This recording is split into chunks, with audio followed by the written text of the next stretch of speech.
akkamitti Facebook keenya keessa namni biraa jiraatu akkamitti beekuu dandeenya jettanii karaa keessaatiin na gaafachaa turtan. Har'a furmaata ajaa'ibaa furmaata dinqisiisaa qabadhee isiniif dhufee jira.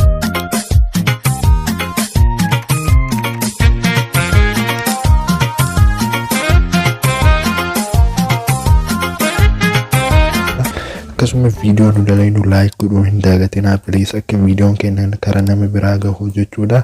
Viidiyoo keenya like godhaa nu jajjabeessaa likeidhaan akkasumas subscribe gochaa. Assalamu alaikum warahmatullahi wabarakatuh. Dhaggeeffattootaa fi kabajamtoota Oro App. Akkamiin qabdanii fayyaa keessaniis jechaa ani har'a kan isin waliin turu Oro App irraa jechuudha.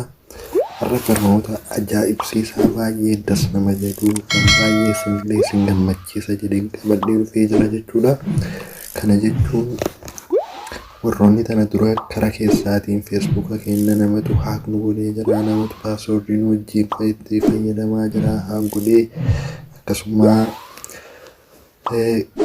nama keessa akkamitti Facebook keenya keessa namni biraa jiraatu akkamitti beekuu dandeenya jettanii karaa keessaatiin na gaafachaa turtan. Har'a furmaata ajaa'ibaa furmaata dinqisiisaa qabadhee isiniif dhufee jira jechuudha. Nu wajji turtii gaarii godhaadha. San dura osoo karaa barnootaa hin deemin dura kunoo isa kana jechuudhaaf YouTube channel keenya akkasuma subscribe godhatanii akka maatiin taatan asumaan kabajaa fi jaalalaan isin gaafanne jechuudha. Okay, har'aan tana barnoonni keenya waa'ee Facebookaatii. Facebook keessan keessanii dhayitan jechuudha. Facebook keessan keessa eega dhayitanii booda agartan jedheetii yaada. Eega akkanatti irra kilik gootanii booda karaa jalaa kana gabbuutan jechuudha akkanatti. Okay, karaa jalaa kana akkana gabbuutanii wayitee jettan settingii isa jedhu jira kinoo.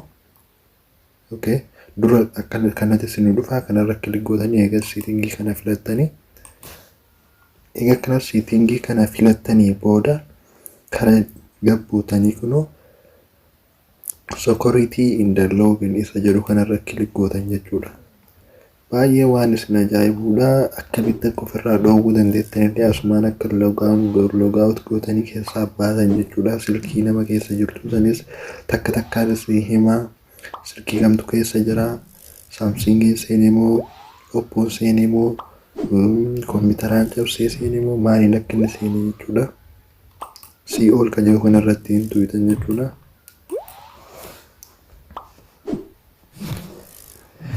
Ol ka jedhu kanarratti akkanatti tuutanii kun akkanatti isiniif fida jechuudha.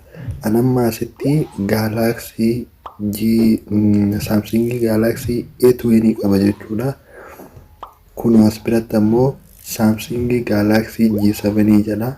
Akkasumas biratti illee kun sa'aan seenee irraa bahee akkasuma kun olaanamma Messengeraan seenee moo Facebookaan seenee akkasuma sa'aatii meeqa seenee irraa bahee saamii irraa bahee amma online irra jira moo online irra hin jiru jedhee akkasitti isinii baasa. Namni kun isin wajjin fayyadamu Facebook keessa yoo namni isin wajjin fayyadamaa jiraate akkamitti akka beekuu dandeettan jechuudha. Kun barnoota kan biraa ammoo kan akka waan biraa yeroo biraatti walitti deemina ammaaf jechuudha.